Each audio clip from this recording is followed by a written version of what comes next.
AQSh'da uçak kuladı. Trump жакынкы чыгышта боло турган Холокосту токтотконун жарыялады.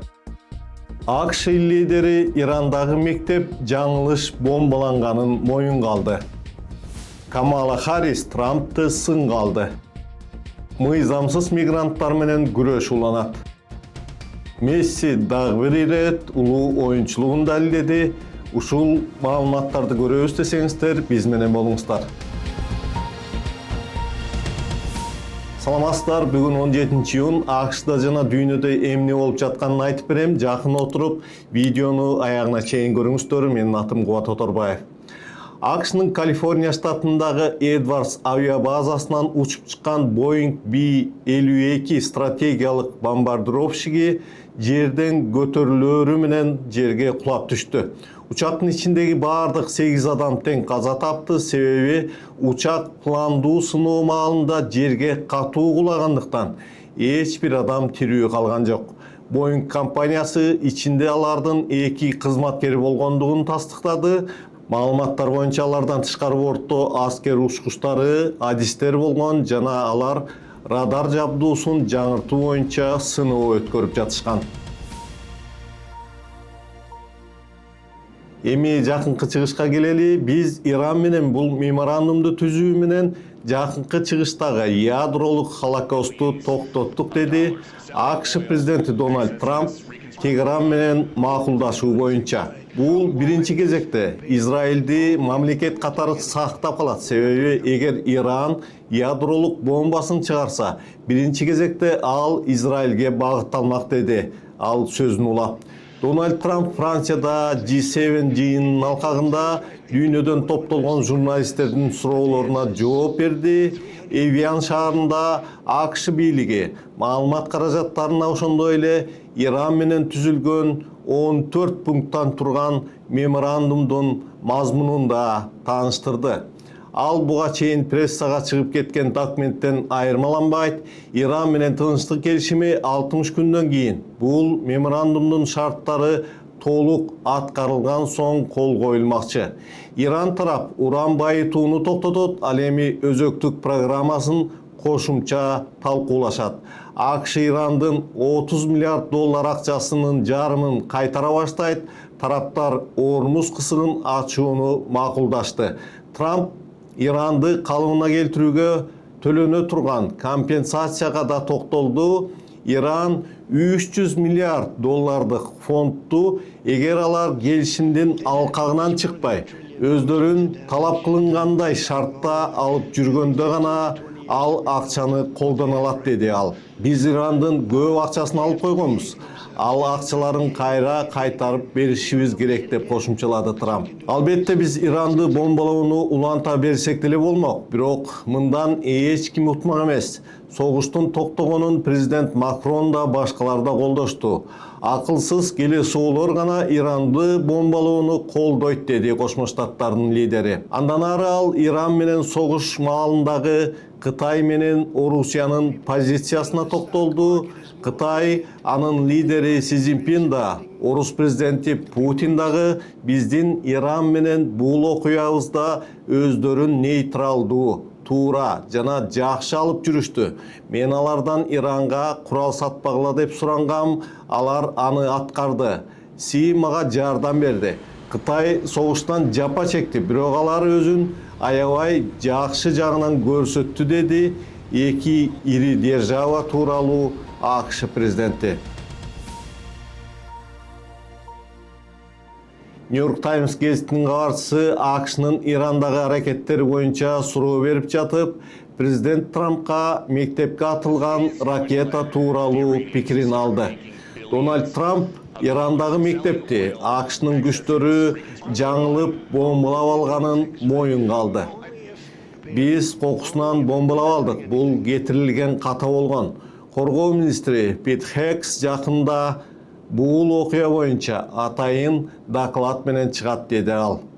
Эске салсак, AQSh күчтөрү Иранга чабуулунун алкагында 28 февралда Ирандын Минаб шаарындагы кыздар мектебин бомбалаган.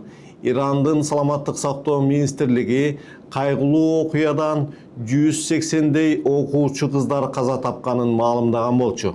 Буга чейин АКШ мектепке жасаган чабуулу тууралуу эч бир жерде моюнуна албай келген. Трамп согуштун алкагында жаңылыштыктар кетип турарын, ага кайгыра турганын бүгүнкү маалымат жыйынында чын жүрөктөн белгилегени көрүнүп турду. Ал арада президенттик жарышта демократтардан атаандаш катары чыккан мурдагы вице-президент Камала Харрис Дональд Трамптын Иран менен түзүп жаткан келишимин катуу сынга алды. Ал CNN телеканалына интервью берип жатып, Трамп өзү баштаган кереги жок согушту өзү токтотуп жатып, өзүн жеңүүчү катары жарыялаганы акылсыздык деди. Бул согуштун айынан ар бир америкалык $600 жоготту. Бензин кымбаттап, калк жакырланды. Эгер мен президент болсом, мындай согушту эч убакта ачмак эмесмин. Трамп бул келишими менен өз учурунда Барак Обама Иран менен жетишилген келишимге кайры эле келди. Бирок өлкө канча зыян тартты, деди Харрис. АКШнын мурдагы улуттук коопсуздук боюнча кеңешчиси Джон Болтон дагы келишимди катуу сындап, Иран Трампты скрипкада ойногондой эле калчады, деди. Демократтардын мындай сындары тууралуу берилген суроого Трамп бүгүн да жооп берип жатып, андай пикирлерге кошулбастыгын, анын рейтинги тууралуу сурамжылоолорду жүргүзгөн CNN сыяктуу телеканалдарды бир жактуу иштейт деп жооп берди. Иран менен макулдашууга кол коюлгандан кийин бензиндин галлону $3 чейин арзандайт, деди Трамп маалымат жыйынында. Биз Иранды бомбаладык, эми алардын эч убакта ядролук бомбасы болбойт. Баалуу кагаздар базарда калыбына келет, деди ал. Ал ошондой эле келишимдин шарттарын аткарган убакта Иран дагы мунайын сата алаарын кошумчалады. Иран менен келишим Женевада эртең кол коюлары айтылган, бирок Трамптын өзү ага катышпай турганы белгилүү болду. Маалымат жыйында америкалык журналисттен "А эмнеге сиз бир күнгө калып келишимге өзүңүз кол койбойсуз? Же бул деген эгер баары жакшы болсо сиз гений болуп жеңиш менен чыгасыз? А эгер иш оңунан чыкпай калса, анда баарына ошондо вице-президент күнөөлүү болуп калабы" деген суроосу залдагыларды күлкүгө бөлөдү. Ага Трамп ооба, туура айтасыз. Мындай иш мага жагат. Эгер иш оңунан чыкпай калса, мен баарын Венске шылтайм. Ал болсо иштен кетет деп ойлойм, деп күлүп жооп берди.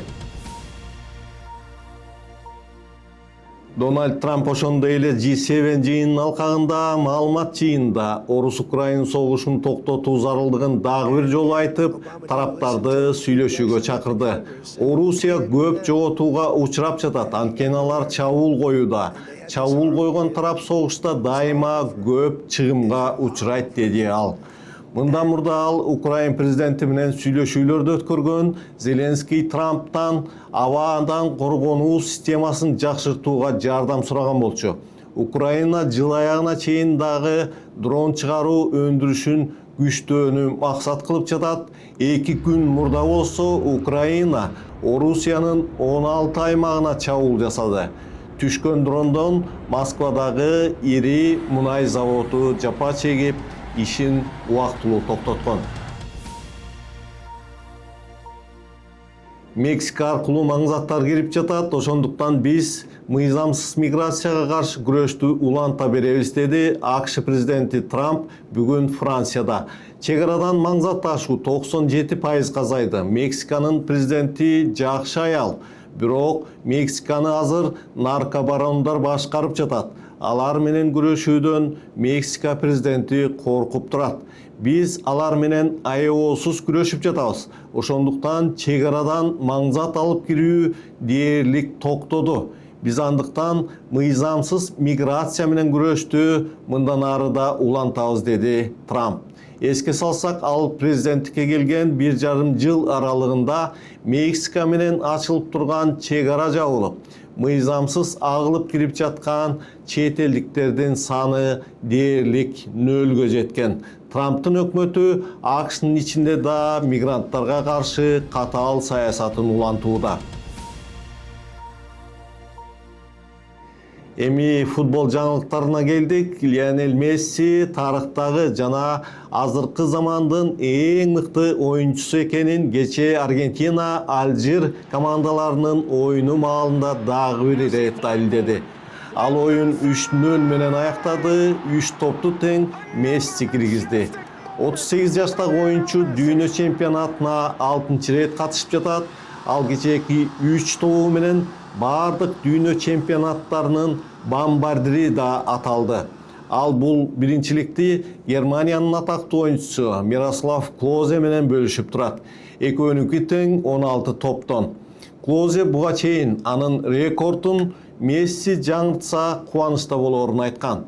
Месси эл аралык милдештерде хет-трик жасаган оюнчулардын да алдыңкысына айланды. Ал 11 жолу 3төн топ киргизген. Буга чейин анын алдында бул көрсөткүч боюнча Криштиану Роналду турган. Айтмакчы, Португалия чемпионаттагы алгачкы оюнда Конго менен ойноп, эсеп 1-1 болду. Аргентинанын башкы машыктыруучусу Скалони Месси ар бир оюнда бир эле аны эмес, бүтүн дүйнөнү таң калтырып жатканын билдирди. Ушул маалымат менен Америка жаңылыктарынын бүгүнкү чыгарылышын жыйынтыктайм. Биздин каналга катталып, лайк басып, комментарий жазууну унутпаңыз. Аманчылыкта көрүшөлү.